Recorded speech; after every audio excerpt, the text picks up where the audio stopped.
We got hards on. We're going to the end. The Monaco Grand Prix. The Monaco Grand Prix. And you know what?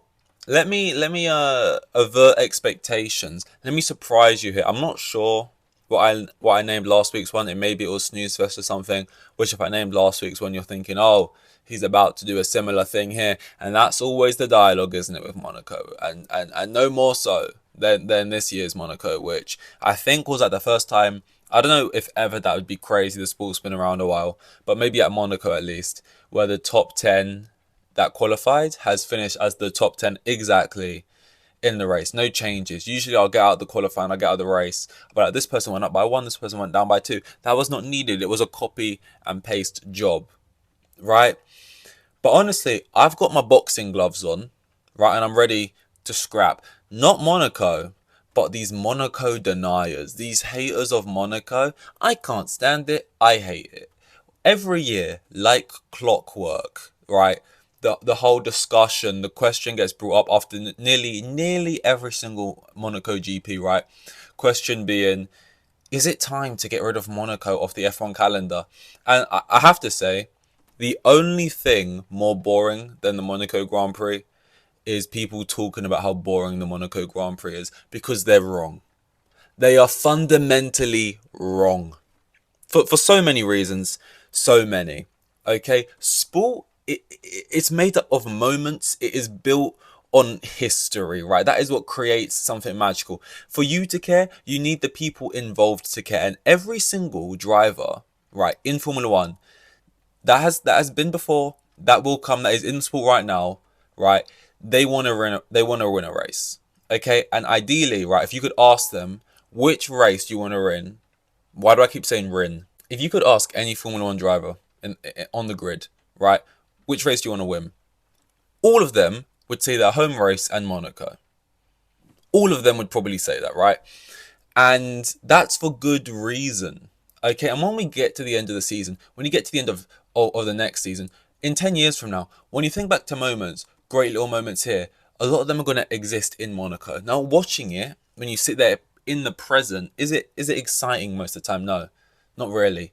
Sometimes little factors can come in, weather, rain, crashes and stuff, when you've got a pit, which can completely turn it on its head. But, those things will last 2 minutes, a little bits of excitement here and there. Watching Monaco a lot of the time is like watching a balloon slowly fill with air. Now, that's not the most exciting thing in the world, but it's the pressure being built up. Now, the excitement comes from the speculation. What are people going to do, right? But just watching that balloon slowly get bigger and bigger and bigger, and then it bursts. And then everything changes and flips in its head, and that's when everything comes out, right? Now, the thing about this race is that balloon burst on lap one. And then everything kind of changed from there, which, then the balloon had to start, filling up again from about lap three. And we're all watching it, hoping that the excitement's going to come by that balloon burst for a second time. Didn't quite happen. But if it did, and if drivers did decide to pit, or if there was another big safety car that happened, even with like 10 laps to go, amazing. Didn't quite happen this time. But that's the thing about Monaco. It's a ticking time bomb. It is, a landmine just ready to be stepped on. Like, it is such an intricate track that, yeah, it can be boring when everyone's just acing it, doing it perfect laps, which is what happened after the crashes on the first lap, right? But like any little thing, any little slight change in the weather, even just normal pit stops seem to usually get messed up at Monaco. We didn't get to see those this year. But like the smallest of crash, which is so easy. Last race, 100% chance of safety car. I didn't hear any stats about safety cars this weekend, but it is so easy. I'm surprised there wasn't a red flag in quali. I'm so invested in this whole giving love to Monaco, because people go, oh, Ted Kravitz. And that's what the worst thing for me is. It's like, okay, I'm watching a race, and I'm not trying to convince you this race wasn't boring, right? But I'm watching it, and I'm being reminded every lap, sorry guys, we're watching a really boring race here, by the people commentating and advertising the race. Ted Kravitz chiming in from his already with his dead little humor. It's like, shut up, shut up. I'm just desperate to see some motor racing. Oh, what are they slowing down for? I want to see motor racing. Guess what? We got a record-breaking other 23 races on the calendar where you're going to hopefully see that. And there is a bunch of tracks that are meant to be purpose-built for amazing races, without the pomp of a Monaco, without the history of a Monaco, that aren't delivering that.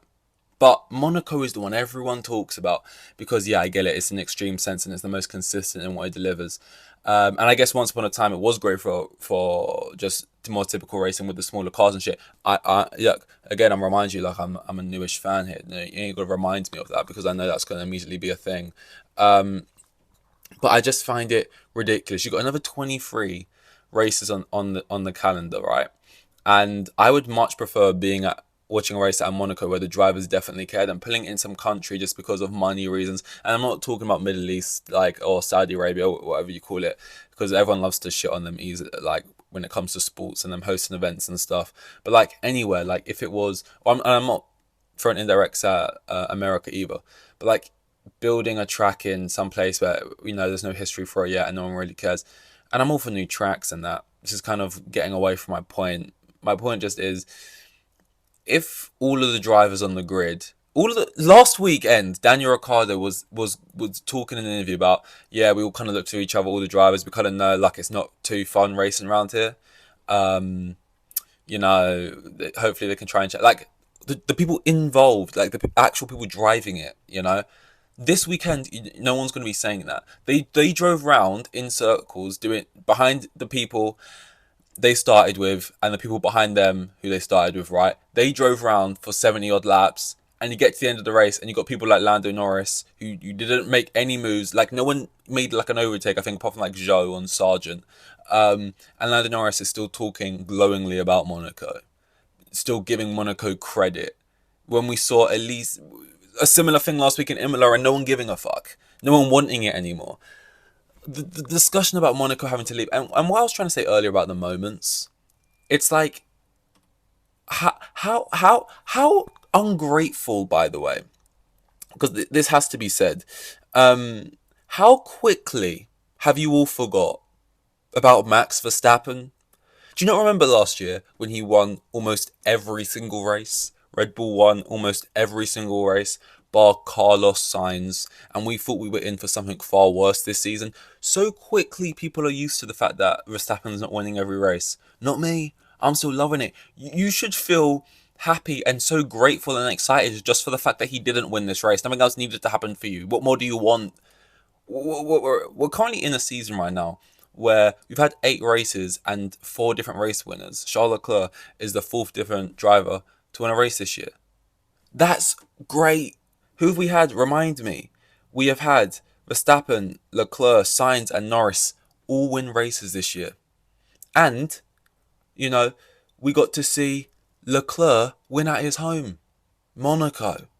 Like, it wasn't just, we got like a Perez win or we got like a Sainz. It was a Leclerc win.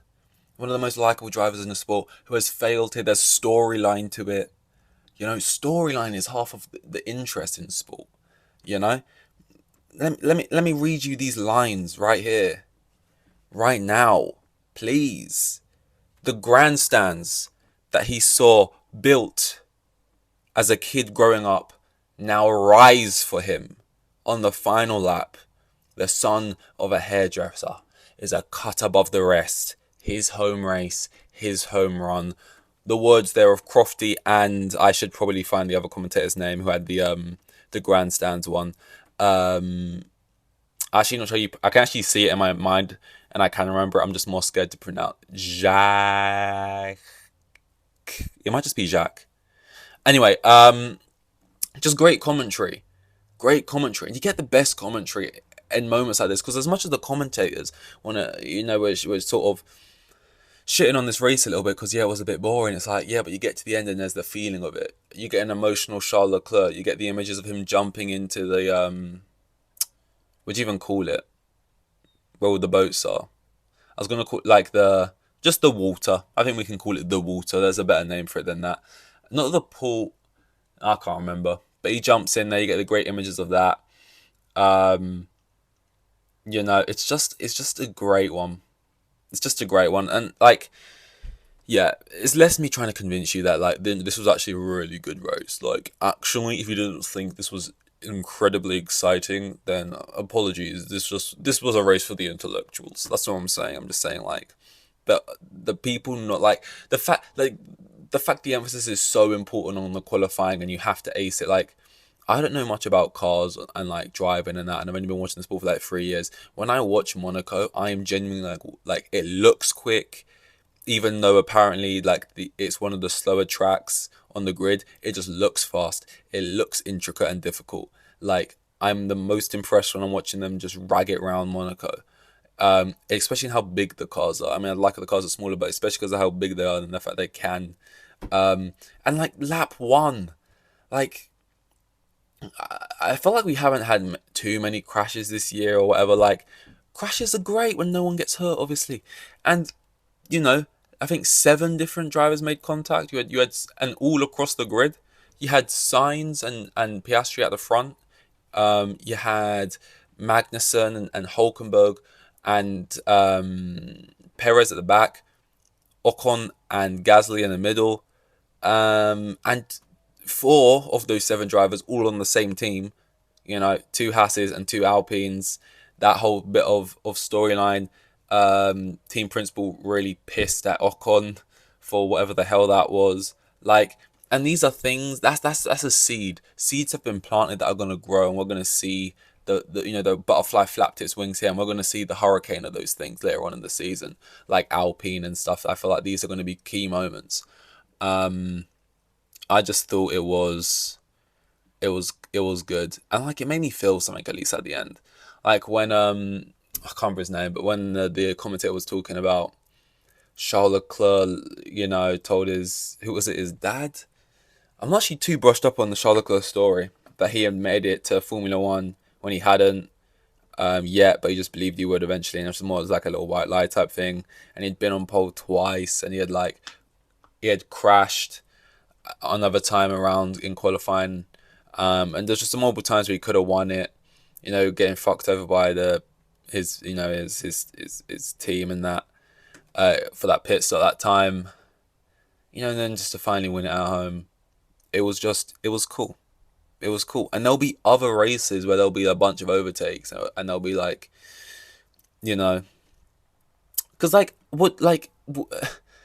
it's just crazy that they're trying to sell this to me as the most boring. Like, give it context. They're trying to sell to me that like this was the most boring thing in the world. But the context is Verstappen had an almost flawless season last year. We thought it'd be even more flawless this year. We've had 4 different race winners, and we saw a 4th new one in this one, and there wasn't a lot of overtakes, sure. But like, the whole of last year was trying to sell me on these amazingly fun races where, yeah, sure, there was a bunch of overtakes here and there, but the winner, the guy at the front, was always the same.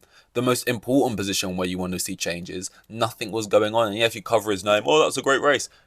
If buts and maybes, now we're actually seeing something different. You'll see other races where there'll be a bunch of overtakes and probably Verstappen will win them and that. And we saw all of it last year. It's just like crazy to me. The second, whatever. I mean, who won last weekend? Was it Verstappen? I mean, last week was just like the Imola thing for me. Yeah, boring, and like it just hasn't got the pomp of a Monaco. So like, I don't get it.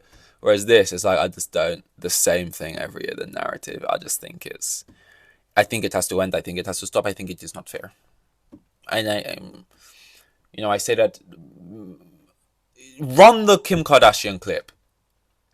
Just, you know what I mean? The one where they asked like Kim Kardashian like why is it you do this thing, and then Kim Kardashian's like, because it's iconic, and I love to do iconic shit. Like, that's basically Monaco. That's why do we have Monaco? Run the Kim Kardashian clip. It's that simple. But anyway, I should probably stop glazing the Monegasque streets this hard and move on. But maybe I have been doing that because I also do understand that this was, because equally though, I can also admit, yeah, it was by normal standards not an interesting race, but in the sense that there's not a lot to talk about. That is also true, and that cannot be denied. But don't get rid. I mean, we're literally next weekend. Well, we can't end after next, but the next race is Canada, eh?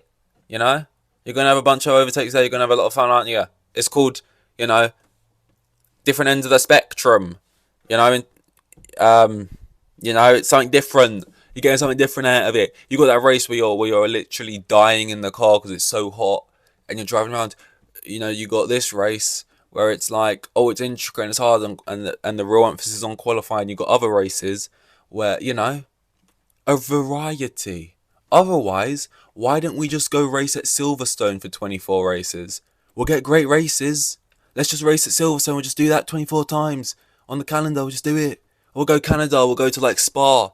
And yeah, it's like a great track, but we'll just do it for every race because it's a great one. So we'll just do it there. No, we want something a little bit different. Okay.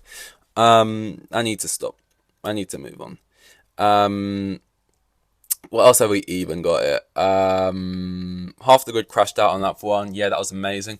Like, it was amazing in the moment, but looking back, it probably did kill the race because it meant no one had to pit.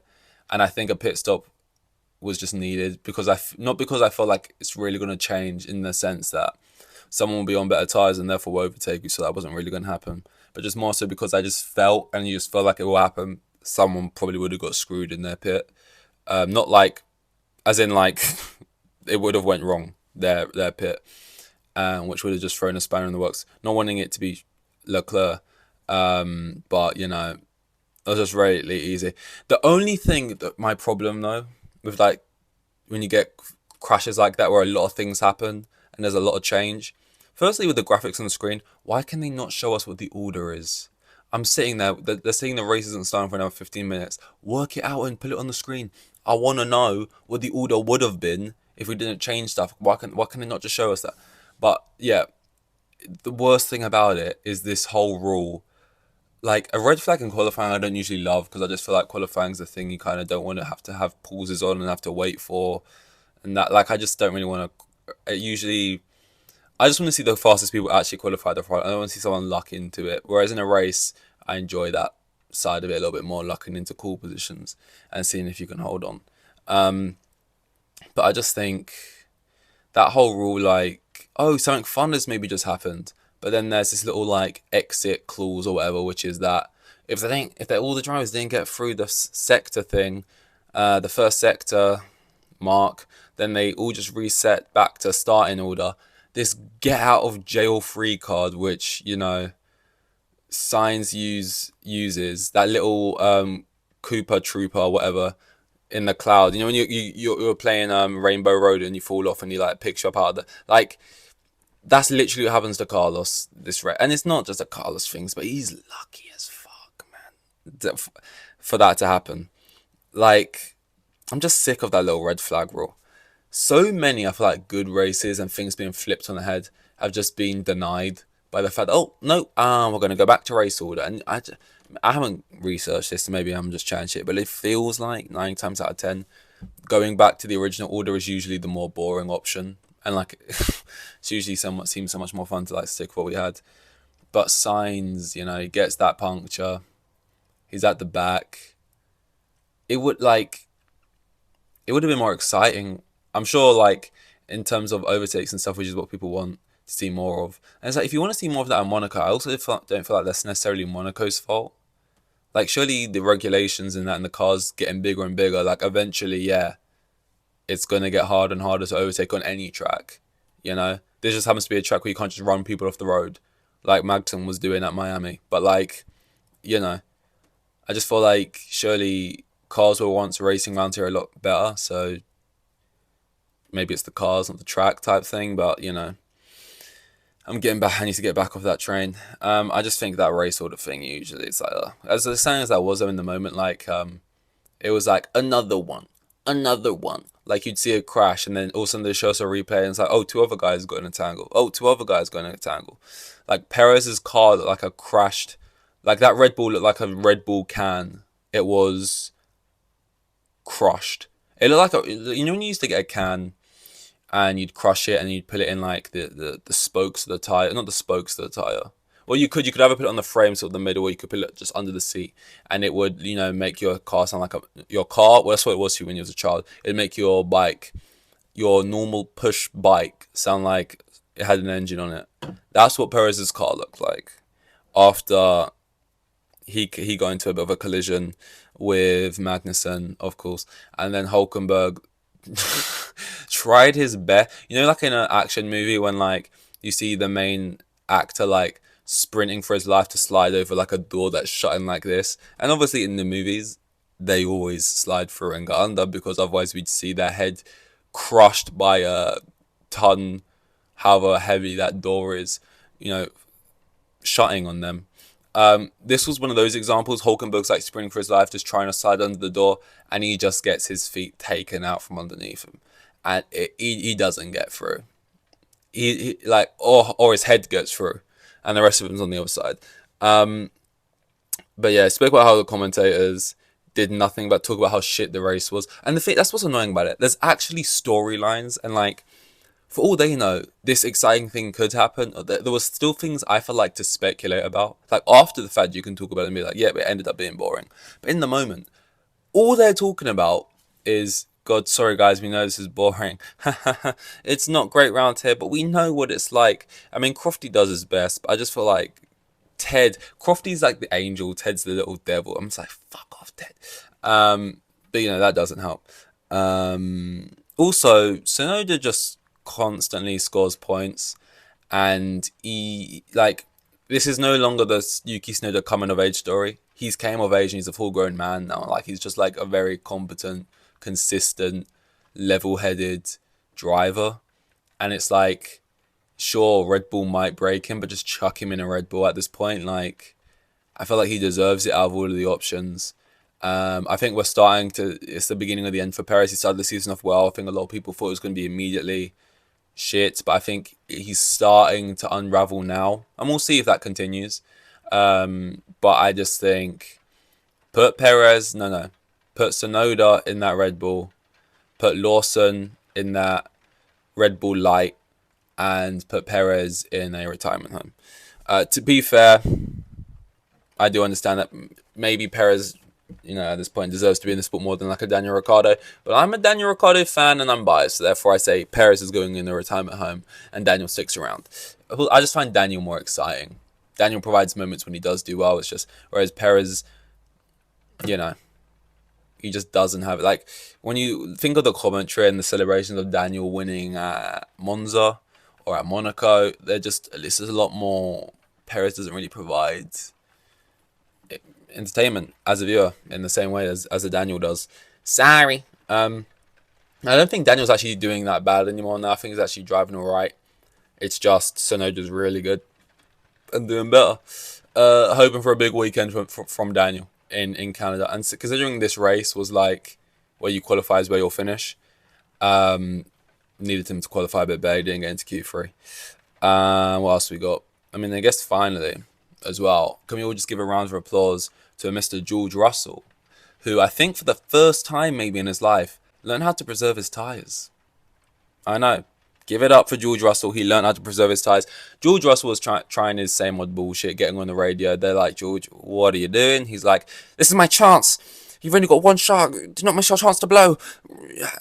He's here to be taken. Like, he's like fighter pilot mode, thinking he's like, in an action. They're like, George, we're at Monaco, mate. You're killing it. Stop. And he's like, my only shot, boys. Has to be that. And then eventually he kind of gives and he goes, you know what? Oh, listen. I'll do this preserving tyres thing. And then by the end of the race, where he actually had still a little bit to give, there was like joined shock between audience, commentator, and pit wall. All that, and George, all that, like he still had actually a bit of something to stay away from Verstappen. Because it's kind of like this whole time people have been telling George, preserve your tyres or whatever, without telling him like what the benefit of that would be. And then for the first time he actually tried it and was like, oh wait, I didn't like destroy my tyres in the first laps, and now I still have like a grip to do. That's why everyone else has been going slowly at the beginning of races when my teammate is going slow sometimes and I tell him to speed up. That's why he does it. Oh my god, this is amazing. Like, that's what it was like. Wait, I can defend. I'm not falling back. I'm not crashing it into the wall in the final lap. Like, it was like, I'm stealing this from Red Flags podcast, but Happy learnt to putt. And I know that's not their quote, that's from Happy Gilmore, but I hear them say it all the time in their podcast. Shout out Red Flags. Soft, medium, hard awards. Soft is going to signs because he absolutely got out of jail, and he absolutely got out of jail for free, as the card says, with that annoying rule that I wish they would just get rid of. Medium I'm going to give to Russell, because Russell learnt to pit, learnt to preserve his tyres, and we'll see if he uses that going forward, or if that was a one and done for Russell, and he won't. And look, hard, we got to give it to Leclerc. We got to give it to Leclerc, because he won at home, and you know, the grandstands that he saw built as a kid growing up, they now rise for him. We got hards, and we're going to the end. I'll see you for Canada, eh?